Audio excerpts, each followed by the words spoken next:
அப்போது அவன் கண்ட கனவு இதுவே. நிலத்தில் ஊன்றியிருந்த ஓர் ஏணியின் நுனி மேலே வானத்தை தொட்டு கொண்டு இருந்தது.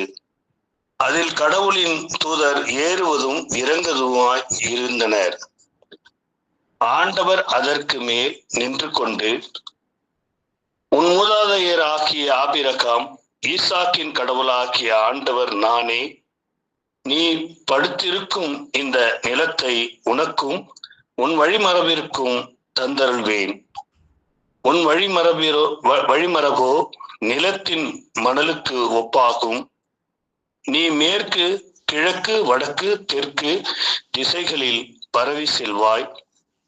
உன்னிலும் உன் வழிமரபிலும் மண்ணுலகின் எல்லா இனங்களிலும் ஆசி பெறுவன. நான் உன்னோடு இருப்பேன். நீ எங்கு சென்றாலும் உனக்கு நான் காவலாயிருந்து இந்நாட்டிற்கு உன்னை திருப்பி வர செய்வேன். ஏனெனில் நான் உனக்கு வாக்களித்ததை நிறைவேற்றும் அளவு உன்னை கைவிட மாட்டேன் என்றார். யாக்கோபு தூக்கம் தெளிந்து, உண்மையாகவே ஆண்டவர் இவ்விடத்தில் இருக்கிறார், நானோ இதை அறியாதிருந்தேன் என்று அச்சமடைந்து, இந்த இடம் எவ்வளவு அச்சத்திற்குரியது! இதுவே இறைவனின் இல்லம், விண்ணுலகின் வாயில் என்றார். பிறகு யாக்கோப்பு அதிகாலையில் எழுந்து தலைக்கு வைத்திருந்த கல்லை எடுத்து நினைவு தூணாக அதை நாட்டி அதன் மேல் எண்ணெய் வார்த்து லூசு என்று வழங்கிய அந்த நகருக்கு பெத்தேல் என்று பெயரிட்டார். மேலும் அவர் நேர்ந்து கொண்டது, கடவுள் என்னோடு இருந்து நான் போகிற இந்த வழியில் எனக்கு பாதுகாப்பளித்து உன்னை உண்ண உணவும் உடுக்க உடையும் தந்து என் தந்தையின் வீட்டிற்கு நான் நலமுடன் திரும்பச் செல்வாராயின் ஆண்டவரே எனக்கு கடவுளாக இருப்பார். மேலும் நான் நினைவு தூணாக நாட்டிய இந்த கல்லே கடவுளின் இல்லம் ஆகும். மேலும் நீர் எனக்கு தரும் யாவற்றிலும் 10% உமக்கு செலுத்துவேன். ஆமீன். அல்லேலூயா. ஆமீன். அல்லேலூயா. அன்பான சகோதர சகோதரிகளே, இப்பொழுது கூட நாம் ஒரு சில நிமிடங்கள் அபிஷேகத்தை குறித்து நாம் வேத பகுதியிலிருந்து சில பகுதிகளை படித்து இன்றைக்கு நாம் எப்படி அபிஷேகம் பெற்றிருக்கிறோம், அபிஷேகம் பெற்றவர்களுடைய வாழ்க்கை எப்படி இருக்க வேண்டும் என்று நாம் ஒரு சில பகுதிகளை பார்த்து நாம் ஜெபிக்கலாம். இங்க பாருங்கள், யாக்கோபு படுத்திருக்கிறான். எல்லாராலும் துரத்தப்பட்டு தனிமையிலே வந்து அவன் தன் வீடு, தன் அம்மா அப்பா அண்ணனை ஏமாத்திட்டு ஓடி வந்து அவன் தனியாக வந்திருக்கிறான். அப்பொழுது அவன் என்ன சொல்லுகிறான் ஆண்டவர் இடத்துல, எனக்கு நான் நலமாக சென்றால், எனக்கு எந்த ஆபத்து வராம எனக்கு கடவுள் காத்து கொண்டால் நான் என்னுடைய வருமானத்துல தசம பாகம் கொடுப்பேன், 10ல் 1 பாகத்தை நான் என் ஆண்டவருக்கு நான் செலுத்துவேன் என்று சொல்லுகிறான். ஆனால் அதற்கு முன்பாக அவன் படுத்திருந்த ஸ்தலத்திலே ஒரு சொப்பனத்தை காண்கிறான். அதில் தூதர்கள் ஏறுவதும் இறங்குவதுமாக இருக்கிறார்கள்.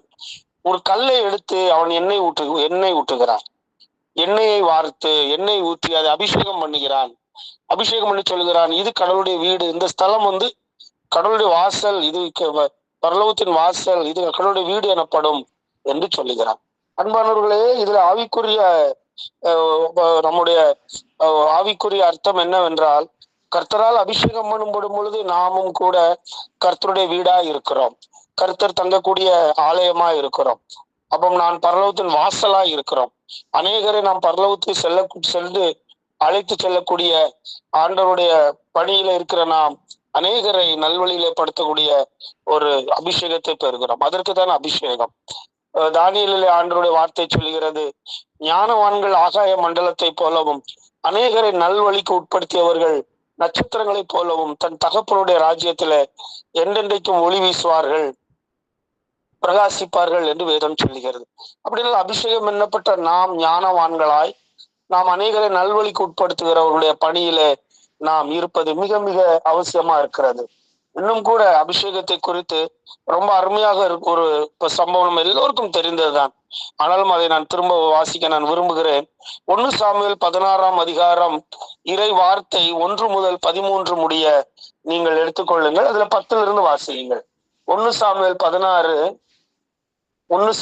16ஆம் அதிகாரம் 10 வரை படியுங்கள். 1 சாமுவேல் 16ஆம் அதிகாரம் இறை வார்த்தை 10 முதல் 13 முடிய. இவ்வாறு ஈசாய் தம் 7 புதல்வரை சாமுவேல் முன்பாக கடந்து போக செய்தார். இவர்களையும் ஆண்டவர் தேர்ந்து கொள்ளவில்லை என்றார் சாமுவேல். தொடர்ந்து சாமுவேல் ஈசாயை பார்த்து, உன் பிள்ளைகள் இத்தனை பேர்தானா என்று கேட்க, இன்னொரு சிறுவன் இருக்கின்றான், அவன் ஆடுகளை மேய்த்து கொண்டிருக்கின்றான் என்று பதிலளித்தார் ஈசாய். அதற்கு சாமுவேல் அவரிடம், ஆள் அனுப்பி அவனை அழைத்து வா, ஏனெனில் அவன் வரும் வரை நான் உணவருந்த மாட்டேன் என்றார். ஈசாய் ஆள் அனுப்பி அவனை அழைத்து வந்தார். அவன் சிவந்த மேனியுடன் ஒளிரும் கண்களும் கொண்டு அழகிய தோற்றமுடன் இருந்தான். ஆண்டவர் சாமுவேலிடம், தேர்ந்து கொள்ளப்பட்டவன் இவனே, எழுந்து இவனை திருப்பொழிவு செய் என்றார். உடனே சாமுவேல் எண்ணெய் நிறைந்த கொம்பை எடுத்து அவன் சகோதரர் முன்னிலையில் அவனை திருப்பொழிவு செய்தார். அன்று முதல் ஆண்டவரின் ஆவி தாவீதின் மேல் நிறைவாக இருந்தது. சாமுவேல் ராமாவுக்கு புறப்பட்டு சென்றார். ஆமென். அல்லேலூயா. அன்பானவர்களே, இதுல எல்லாருக்கும் தெரிஞ்ச இந்த பகுதி தான் ஈசாய். ஏனென்றால் சவுல் முதல் அரசன் ஆண்டவருக்கு பிரியமில்லாத காரியத்தை செய்ததுனால ஆண்டவர் அவனை தள்ளி விடுகிறார். தள்ளிவிட்டு சாமுவேலிடத்துல சொல்கிறார், நீ எவ்வளவு நாளைக்கு நீ சவுலுக்காக நீ இயங்கி கொண்டிருப்பாய், வருத்தப்பட்டு கொண்டிருப்பாய். நான் அவனை தள்ளிவிட்டேன். என் மனசுக்கு பிடித்த மாதிரி, என் இருதயத்துக்கு உகந்தவனாய் நான் ஒருவனை எனக்கென்ன தேர்ந்தெடுக்கிறேன், பணிக்கென்று தேர்ந்தெடுக்கிறேன். நீ உன் கொம்பை தைலத்தினால் நிரப்பி நீ ஈசாய் வீட்டுக்கு செல் என்று சொல்லி ஈசாய் வீட்டுக்கு செல்கிறார். அங்கே ஈசாய் பயப்படுகிறான். என்னடா, சாமுவேல் நம்ம வீட்டுக்கு வந்துட்டார், ராஜாவுக்கு தெரிந்து விட்டால் நம்மளை அழித்து விடுவானே என்று பயந்து போய், என்ன நீர் வந்தீர், என்ன காரணம் என்று சொல்லும் பொழுது அவன் ஒண்ணுமே சொல்லாமல் அமைதியாக வீட்டுக்கு சென்று ஏதோ விருந்துக்கு வந்த மாதிரி அவர் வந்து விட்டு அவர் கேட்கிறார், உன் பிள்ளைகளை அனுப்பு என்று. அப்போ ஒரு 7 பையங்களை அனுப்புதான். அப்போ அவன் வாட்டஞ்சாட்டமா இருக்காங்க, ரொம்ப பலமா இருக்காங்க, போர் வீரர்களா இருக்காங்க. இவனான்னு கேட்கும்போது, இல்ல கர்த்தர் இவனை அபிஷேகம் பண்ணவில்லை, இவனை அல்ல அப்படின்னு 7 பையனையும் காட்டியாச்சு. அப்ப கேட்க, இவ்வளவுதானா உனக்கு பிள்ளைங்க? இல்ல ஒரு கடைக்குட்டி ஒருத்தர் இருக்கான், ஆடு மேய்ச்சிக்கிட்டு இருக்கான், அப்ப அவனும் வர சொல்லு. அப்ப கர்த்தர் ஒருவனை தேர்ந்து கொள்கிறார். நீங்கள் என்னை தேர்ந்து கொள்ளவில்லை, நான் தான் உங்களை தேர்ந்து கொண்டேன் என்று அவர் சொல்கிற வாக்கின்படி இந்த 7 பேரையும் அல்ல, தாவீதை தான் ஆண்டவர் தன் பணிக்கண்டு தன்னுடைய ஜனத்தை வழிநடத்த அவனை அரசனாக எடுத்துக்கொள்கிறார். ஆனால் வேதம் என்ன சொல்கிறது? அவன் தைல கொம்பினாலே தாவீது அபிஷேகம் பண்ணப்பட்ட பொழுது அங்கே ஒரு அற்புதம் நடக்கிறது, ஒரு காரியம் நடக்கிறது. என்ன? அன்று முதல் தூய ஆவியானவர் அவன் மேல் தங்கி இருந்தார். அதான் முக்கியம்.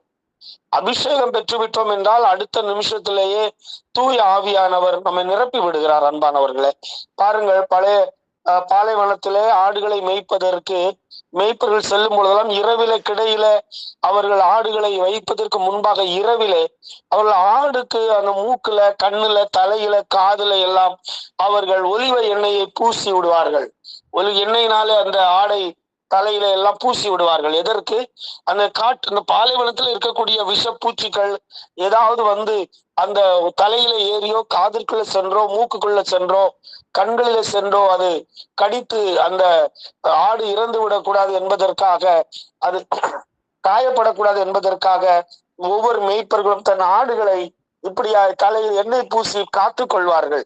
ஆம் அன்பானவர்களே, பரிசுத்த ஆவியானோர் நம்மை எண்ணெய் பூசி நம்முடைய கண்களில் இருக்கிற இச்சை வராத அளவுக்கு, காதுகளில் அசுத்தமான வார்த்தைகளை கேட்காத அளவுக்கு, அதுல ஆத்துமாவை போய் கரைபிடிக்காத அளவுக்கு, நம்ம வாயிலிருந்து புறப்படுகிற வார்த்தைகள் நம்மளை தீட்டுப்படுத்தாத அளவுக்கு கர்த்தரும் நம்மை கண்களையும் நம்ம ஐம்புலன்களையும் நம்மை அவர் அபிஷேகம் பண்ணுகிறார். காரணம், இந்த உலகத்தில் இருக்கிற பூச்சிகளாக இருக்கிற, வண்டுகளாக இருக்கிற பாவம், அக்கிரமங்கள், அசுத்தங்கள், தீட்டுகள் எதுவும் நம்மை தொடாதபடிக்கு, நம் ஆத்மாவை கரைபிடிக்காதபடிக்கு ஆவியானவர் நம்ம மேல் தங்கி நம்மளை அபிஷேகம் பண்ணுகிறார். அன்பானவர்களே, அப்படினால் அபிஷேகம் பண்ணப்பட்டிருக்கிற நாம் எப்படியாக பேச வேண்டியது இருக்கிறது, நாம் எவ்வளவு கவனமாய் நம் அபிஷேகத்தை இழந்து விடாமல் காத்து கொள்வது மிக மிக அவசியமாக இருக்கிறது. இன்னும் ஆண்டவர் ஏன் நம்மளை அபிஷேகம் பண்ணுகிறார்? ஏசாயா 61 இறைவார்த்தை 1, 2, 3 ஒருவர் வாசியுங்கள். ஏசாயா 61 முதல் 3 வசனங்கள் அபிஷேகம் எதற்கு என்று வேதம் சொல்லுகிறது. எடுத்து படியுங்கள். ஏசாயா 61 1, 2, 3 சத்தமாய் படிங்க. ஆண்டவராகிய என் தலைவரின் ஆவி என்மேல் உள்ளது, ஏனெனில் அவர் எனக்கு அருள் பொழிவு செய்துள்ளார். ஒடுக்கப்பட்டோருக்கு நற்செய்தி அறிவிக்கவும், உள்ளம் உடைந்தோரை குணப்படுத்தவும், சிறைப்பட்டோருக்கு விடுதலை பறைசாற்றவும், கட்டுண்டோருக்கு விடிவை தெரிவிக்கவும் என்னை அனுப்பியுள்ளார். ஆண்டவர் அருள் தரும் ஆண்டினை முழங்கவும், நம் கடவுள் அநீதிக்கு பழிவாங்கும் நாளை அறிவிக்கவும், துயருற்று அழுவோருக்கு ஆறுதல் அளிக்கவும், சீயோனில் அழுவோருக்கு ஆவன செய்யவும், சாம்பலுக்கு பதிலாக அழகு மாலை அணிவிக்கவும், புலம்பலுக்கு பதிலாக மகிழ்ச்சி தைலத்தை வழங்கவும், நலிவுற்ற நெஞ்சத்திற்கு பதிலாக புகழ் என்னும் ஆடையை கொடுக்கவும் என்னை அனுப்பியுள்ளார். நேர்மையின் தேவதாருகள் என்றும், தாம் ஆட்சியுறுமாறு ஆண்டவர் நட்டவை என்றும் அவர்கள் பெயர் பெறுவர். ஆமென். ஆம் அன்பானவர்களே, நீங்களும் நானும் அபிஷேகம் பெற்றது எதற்காக என்றால், கர்த்தராகிய ஆண்டுடைய ஆவியானவர் என்மேல் இருக்கிறார் என்று ஆண்டவராக இயேசு கிறிஸ்துவை குறித்து தீர்க்க தரிசனமாய் இந்த பகுதி சொல்லப்படுகிறது. ஏசாயா சொல்கிறார், ஆண்டவராக இயேசு கிறிஸ்துவை குறித்து தான். என்ன சொல்லப்படுகிறது? இங்கேயும் எப்படி தாவீதின் மேல அபிஷேகம் பண்ணப்பட்ட உடனே ஆவியானவர் இருந்தாரோ, அதுபோல ஆண்டவராக இயேசு கிறிஸ்துவுக்கு மேலும் தூய ஆவியானவர் இருப்பார் என்று தீர்க்க தரிசனமாய் ஆண்டவருடைய ஆவியானவர் என் மேல் இருக்கிறார். எதற்கு? சிறுமைப்பட்டவர்களுக்கு சுவிசேஷம் அறிவிக்க, சுவிசேஷம் அறியாதவங்களுக்கு, இயேசு ஆண்டவர் என்று அறியாதவர்களுக்கு இயேசுவை குறித்து நாம் சொல்ல வேண்டும். அதற்கு தான் அபிஷேகம். நற்செய்தி அறிவிக்க, ஆண்டுடைய ராஜ்யத்தை பணி செய்யதான் நம்மை கர்த்தர் அபிஷேகம் பண்ணுகிறார். நொறுங்குண்ட காயம் பட்டவர்களுக்கு காயம் கட்ட அபிஷேகம் பண்ணப்பட்டவர்கள் பிறருக்கு ஆறுதலான வார்த்தையும் நம்பிக்கையான வார்த்தையும் அதிகமாக இறை வார்த்தையையும் நாம் பேசும் பொழுது அவர்கள் ஆறுதல் அடைவார்கள், அவர்கள் பலன் அடைவார்கள். 2 நாளைக்கு முன்பாக ஒரு சிஸ்டர், ஒரு வாரம் இருக்கும், வடக்கங்குளம் பக்கத்துல இருந்து ஒரு சிஸ்டர் போன் பண்ணி, பிரதர் எனக்கு அப்படி இருக்கு இப்படி இருக்குன்னாங்க. நான் ஒண்ணுமே சொல்லல அவங்கள. அப்படியா சிஸ்டர், ஜெபிங்க ஜெபிங்க ஜெபிங்க பிரதர் அப்படின்னாங்க. அப்படின்னு ஏக்கா முதல்ல நீங்க எஸ்தர் புக் எடுத்து படிங்க அப்படின்னு ரூத் படிக்க சொன்னேன். அவங்க ரூத் எல்லாம் படிச்சாங்க. அதுக்கப்புறம் படிச்சுட்டு என்ன பேசுங்க அப்படின்னு. பிரதர் இப்போ கொஞ்சம் நல்லா இருக்கு அப்படின்னாங்க. அதுக்கப்புறம் வச்சு நீங்க எஸ்தர் எடுத்து படிக்க அப்படின்னு எஸ்தரை படிக்க சொன்னா நான் சொன்னேன், சிஸ்டர் ஒரு 3 அதிகாரமாவது படிப்பாங்கன்னு நினைச்சு நான் சொன்னேன். சரி, என்னைக்கு ஒரு 3 நாள் கழிச்சு போன் பண்ணுவாங்கன்னு பார்த்தா அடுத்த நாளே போன் அடிக்காங்க, பிரதர் எஸ்தரை முடிச்சுட்டேன் அப்படிங்காங்க. எனக்கு ஒரு வேற ஆயிட்டு, பரவாயில்லையே அப்படின்னு சொல்லிட்டு, சிஸ்டர் இனிமே நீங்க நீதிமொழிகளுக்கு அப்படின்னு நடத்தினேன். ஆனா என்ன நடந்துச்சுன்னா, நான் ஜெபிக்கவும் செய்யல, ஒரு ஆலோசனையும் கொடுக்கல. அவங்க வாயிலிருந்தே வருது, பிரதர் இப்ப நான் நல்லாயிட்டேன் பிரதர், எனக்கு நல்ல தூக்கம் வருது பிரதர், எனக்கு தாறுமாறான சிந்தனை இல்லை பிரதர், கலக்கமும் குழப்பமும் பயமும் இருந்துச்சு பிரதர், நல்லாயிட்டு. எப்படி நல்லாச்சு? நம்ம ஒண்ணுமே செய்யல. இறை வார்த்தையை படித்த பொழுது, நற்செய்தி அவர்கள் அறிந்த பொழுது, சத்தியத்தை படிக்க ஆரம்பித்த பொழுது, சத்தியத்தை அறிவீர்கள், சத்தியம் விடுதலையாக்கும், சத்தியம் உங்களை விடுதலையாக்கும்.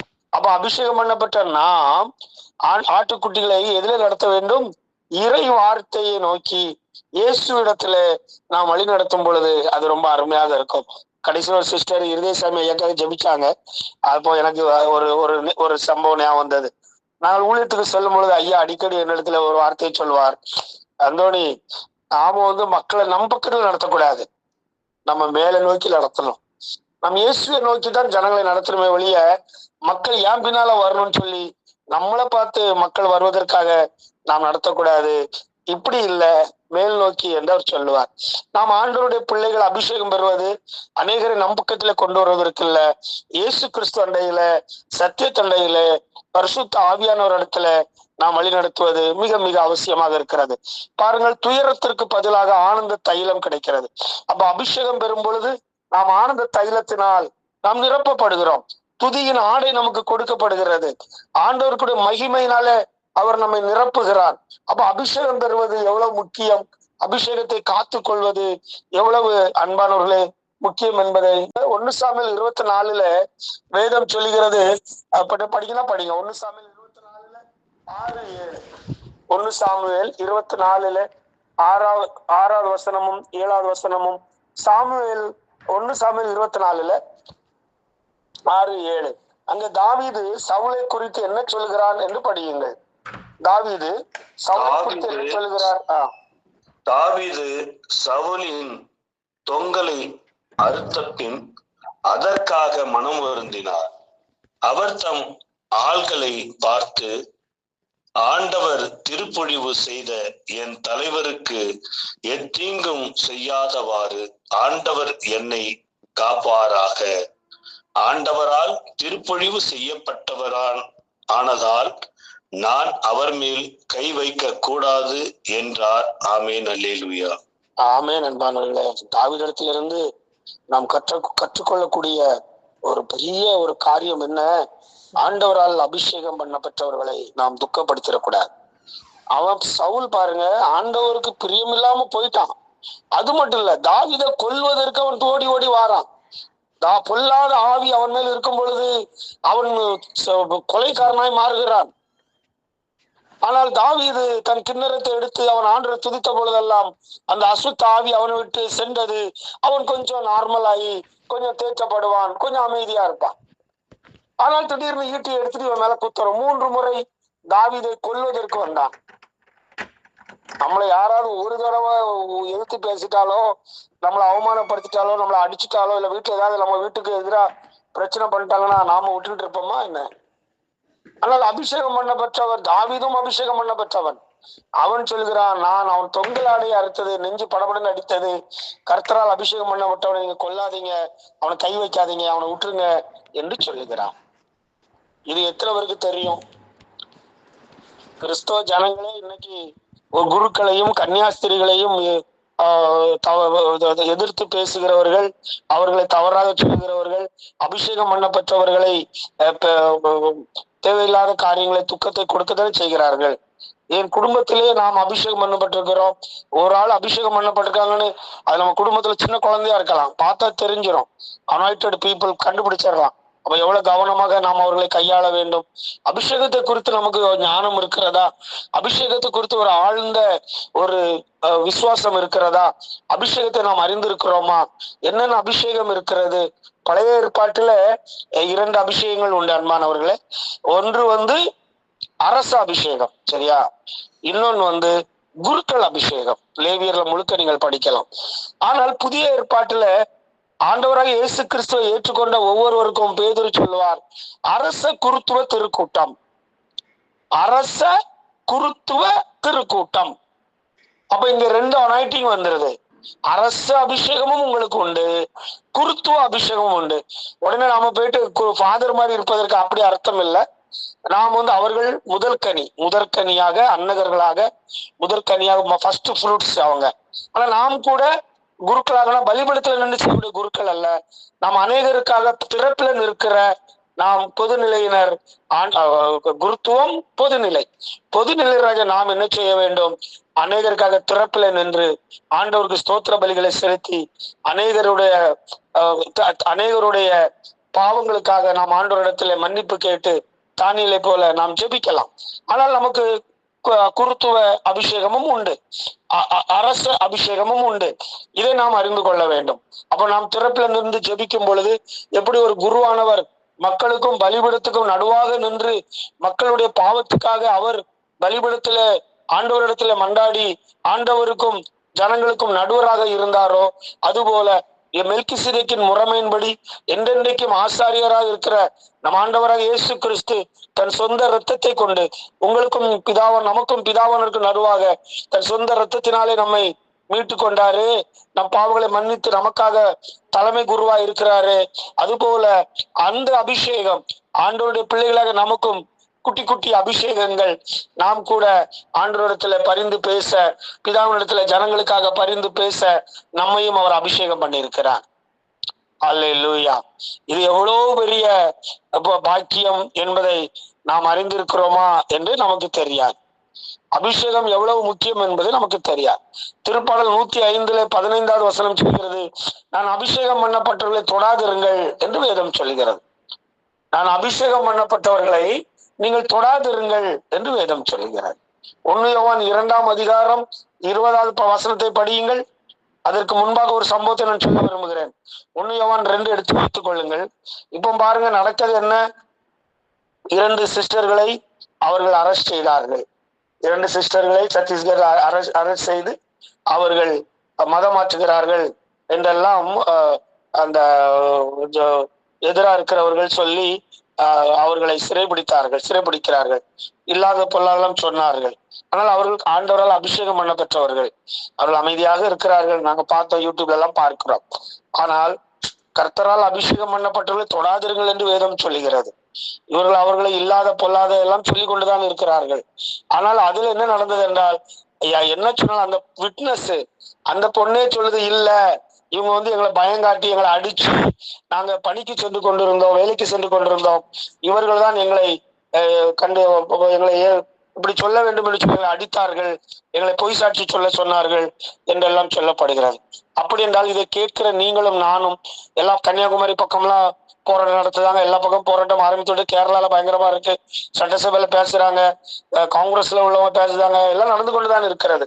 அன்பானவர்களே, பேதுருவை சிறைச்சாலையில போட்ட பொழுது சபையானது பேதுருக்காக ஜெபித்தார்கள்.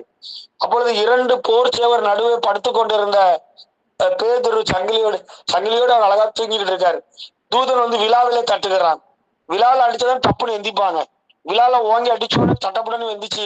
என்ன நடக்குன்னே தெரியாது. சொப்பனம் காண்கிறது போல தூதன் அவனை கொண்டு வெளியே சென்று முதல் வாசல், சிறைச்சாலையெல்லாம் ஆட்டோமேட்டிக்கா திறக்கு, வாசல காத்திறக்க திறக்கு, இவன் சங்கிலிகள் தானாய் விழுகிறது, இவன் விடுதலையாக பேதுரு சென்று தன் பணியை செய்வான்.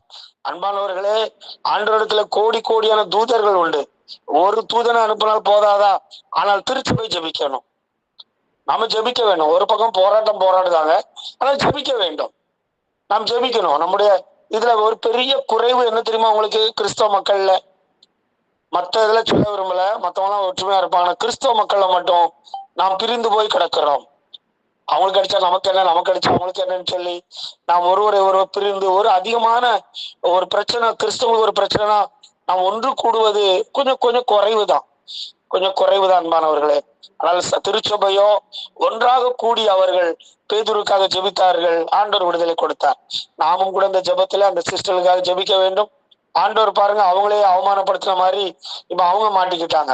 இவன் சொல்லுதாங்க அவங்கதான் பொய் சாட்சி சொல்லி இவர்கள் இப்படி செய்து கொண்டிருக்காங்க என்று இப்பொழுது எல்லா பக்கமும் நியூஸ் பரவி கொண்டிருக்கிறது. இருக்கட்டும். 1 யோவான் 2:20 வசனத்தை ஒருவர் படியுங்கள். 1 யோவான் 2:20. நீங்கள் தூயவராய் அருள்பொழிவை பெற்றிருக்கிறீர்கள், ஆகையால் நீங்கள் அறிவு பெற்றிருக்கிறீர்கள். ஆமென். படிங்க, சத்தமா படிங்க. நீங்கள் தூயவரால் அருள்பொழிவு செய்யப்பெற்றீர்கள், ஆகையால் நீங்கள் அறிவு பெற்றுள்ளீர்கள். 27 படிங்க. அதுல 2:27 இன்னும் தெளிவா இருக்கும். நீங்கள் அவரிடமிருந்து பெற்றுக்கொண்ட அருள் பொழிவு உங்களுள் நிலைத்திருக்கிறது. அதனால் உங்களுக்கு எவரும் கற்பிக்க வேண்டிய தேவையில்லை. மாறாக நீங்கள் அவரிடமிருந்து பெற்றுக்கொண்ட அருள் பொழிவால் அனைத்தையும் கற்றுக்கொள்கிறீர்கள். அவ்வருள் பொழிவு உண்மையானது, பொய்யானது அல்ல. நீங்கள் கற்றுக்கொண்டதற்கேற்ப அவரோடு இணைந்து வாழுங்கள். ஆமேன். ஆமென். அப்போ அருள்பொழிவு, அபிஷேகம். அப்போ அருள்பொழிவு பெற்ற நாம், நமக்கு யாரும் எதுவும் கற்றுக் கொடுக்க வேண்டிய அவசியம் இல்லை. எதற்காக ஜெபிக்கணும், தேசத்துல என்ன நடக்கு, என் குடும்பத்துல என்ன நடக்கு, என் தனிப்பட்ட வாழ்க்கையில நான் எப்படி இருக்கிறேன் என்று யாரும் மூன்றாவது மனுஷங்க உங்களுக்கு கற்றுக் கொடுக்க வேண்டிய அவசியம் இல்லை என்று வேதம் சொல்லுகிறது. நீங்கள் பெற்றுக்கொண்ட அபிஷேகம் உங்களுக்குள் நிலைத்திருக்கிறது. அந்த அபிஷேகமே உங்களுக்கு கற்றுக் கொடுக்கும். எது உண்மை, எது பொய், எது நீதி, எது அநீதி, எது சுத்தம், எது அசுத்தம், எது நித்தியத்துக்கு, எது அழிவுக்குரியது, எது பெருமையானது, எது தாழ்மையானது என்று எல்லா காரியத்தையும் அந்த அபிஷேகமே உங்களுக்கு கற்றுக் கொடுக்கும் அன்பானவர்களே. அப்படி என்றால் நாம் அபிஷேகம் பெற்றவர்கள் நாம் எப்படியாக நாம் வாழ வேண்டும் அன்பானவர்கள்? முதல் அபிஷேகம் பெற்றிருக்கமா என்கிற உணர்வு நமக்குள்ள இருக்கிறதா? நான் நேற்று சென்டருக்கு போயிட்டு ஜெபிச்சுட்டு வந்துகிட்டு இருக்கேன். பைக்ல வார ஸ்கூல்ல உள்ள 2 பையங்க நிப்பாட்டி என்ன எங்களை ஏத்துங்க அப்படின்னு சொன்னாங்க, லிஃப்ட் கொடுங்க. நான் ஜெபிச்சுட்டு அந்நிய பாசை பேசி அப்படி வந்துகிட்டு இருக்கேன். சரின்னு சொல்லிட்டு நான் நிப்பாட்டி வண்டியில வந்துட்டு இருக்கேன். ஆவியானோட பேசிக்கிட்டே வராரு. அவன் ஆவியார் சொல்றாரு, எப்போ நான் உன் கூட இருக்கேன், நான் உன் கூட பேசுறேன், அதுல உனக்கு உறுதியா இருக்கியா அப்படில. ஆமா ஆண்டவரே உறுதியா தான் இருக்கேன். சரி இருந்தாலும் உனக்கு ஒரு டெஸ்ட் கொடுக்க அப்படின்னு. என்ன அப்படின்னா, இந்த 2 பையனும் பின்னால உட்காந்துருக்காங்கல்ல, அவங்ககிட்ட கேளு, நீ யாரு 8th ஸ்டாண்டர்ட் படிக்கான்னு. அவங்க கன்னி பையங்க, வாலிப பையன், 8th ஸ்டாண்டர்ட், சின்ன பையன் தான் இருந்தாங்க. யாரு 8th ஸ்டாண்டர்ட் படிக்காட்டி கேளு அப்படில. என்னடா திடீர்னு இப்படி சொல்லிட்டு நான் பைக் ஓட்டிக்கிட்டு, தம்பிகளா 2 பையன் உட்கார்ந்துருக்கான். தம்பிகளா நீங்க எத்தனடா படிக்கீங்க என்ன? அவன் 2 பேருமே நாங்க 8th தான் படிக்கோம் அப்படியா. நாங்க 2 பேரும் 8th படிக்கோம் அப்படின்னு சொல்லுதான். அப்ப எனக்கு சிரிப்பா இருந்துச்சு. அதுக்கப்புறம் இறக்கி விட்டு அதுக்கு என்ன ஆண்டவர் அப்படின்னு, உன் கூட இருக்கேன், நான் நடக்கிறதுக்கு முந்தையோ தெரியாம சொல்லுவேன். அப்ப ஆவியாரோ நமக்குள்ள எல்லா அபிஷேகம் நமக்கு கற்றுக் கொடுக்கிறது, வெளிப்பாடுகள் கொடுக்கிறது, ஒரு நம்மளை உறுதிப்படுத்துகிறது. அந்த அபிஷேகம் நமக்குள்ளாய் உறுதிப்படுத்துகிறது அன்பானவர்களே. இப்படி அநேக காரியங்களை நம்ம சொல்லிக் கொண்டு போகலாம். அபிஷேகம் நமக்கு கற்றுக் கொடுக்கிறது, உங்களுக்கும் கற்றுக் கொடுக்கிறது.